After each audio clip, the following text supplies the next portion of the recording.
அன்பார்ந்த மாணவ செல்வங்களே, இது கொடுக்குப்பியா? அன்பார்ந்த மாணவ செல்வங்களே, புரட்சியாளர் அம்பேத்கர் அவர்களின் கருத்தியலை ஏற்று கிராமங்கள் தோறும் இடைநிறுத்தமில்லா பள்ளி மாணவர்களை உருவாக்கும் திட்டத்தை இந்த ஏப்ரல் மே மாதங்களில் நாம் உருவாக்கி அதை நடைமுறைப்படுத்தி வருகின்றோம். அன்பார்ந்த மாணவ செல்வங்கள், இந்த ஏப்ரல் மே மாதங்களில் நம்ம ஏன் இந்த விழிப்புணர்வு கிராமந்தோறும் நம்ம நடத்திக்கிட்டு வரோம் அப்படின்னா, பாதியிலே பள்ளியை விட்டு மாணவர்கள் நின்றுறாங்க. அதுக்கப்புறம் பள்ளி போகாமல் அப்படியே இருந்துறதால அவங்களோட எஜுகேஷன் மிகப்பெரிய ஒரு லாஸ் ஆகுது.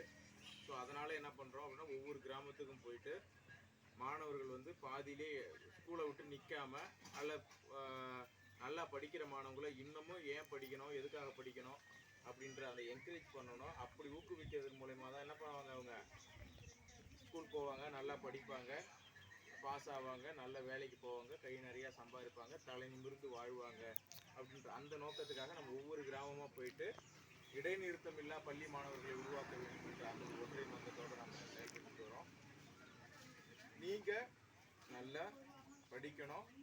உங்களுடைய கல்வி தேவைகளை நம்ம ஒன்றன் பின் ஒன்றாக உங்களுக்கே தெரியும், தொடர்ச்சியாக நம்ம பண்ணி கொடுத்துட்டு தான் வந்துட்டு இருக்கோம். இனி வரும் காலங்களில் நல்லா ஸ்கூல் போகணும். எக்காரணத்து கொண்டும் என்ன பண்ணக்கூடாது, எக்காரணத்து கொண்டும் பள்ளிக்கூடத்தை விட்டு நிற்கக்கூடாது. அதுதான் நம்மளோட மேஜர் அஜெண்டாவே. அப்பா அப்பா சொல்ல மாட்டாங்க, ஸ்கூல் போகணுன்னு சொல்ல மாட்டாங்க, அம்மா ஸ்கூல் போகணுன்னு சொல்ல மாட்டாங்க.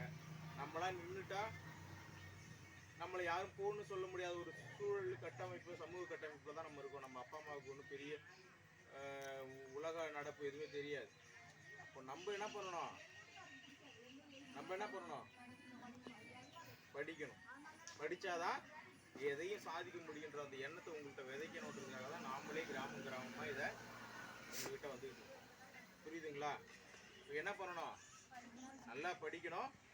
என்ன பண்ணணும், டெய்லி ஸ்கூல் போகணும். எக்காரணத்து கொண்டும் நிற்கக்கூடாது, ஸ்கூலை விட்டு நிற்கக்கூடாது. நம்ம அம்பேத்கரை போல் நல்லா படித்தாதான் தலை சிறந்த கல்வியாளர்களாக, தலை சிறந்த ஒரு பட்டதாரி ஆசிரியராக நம்ம உருவாக்கி என்ன நினைக்கிறோமோ அந்த ஃபீல்டுக்கு போயிட்டு நம்ம தலை நிமிர்ந்து இந்த சமூகத்தில் இருக்கலாம்.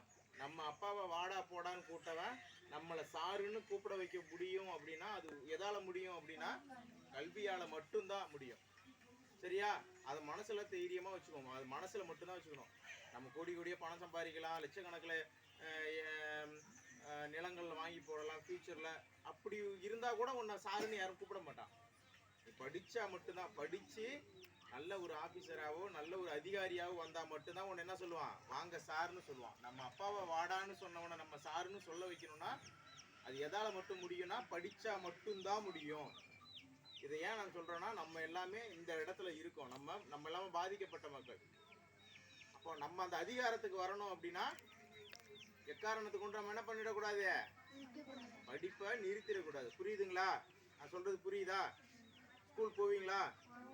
Okay, good, thank you. ஆஃப் பண்ணுமா? ஆஃப் பண்ணுதா?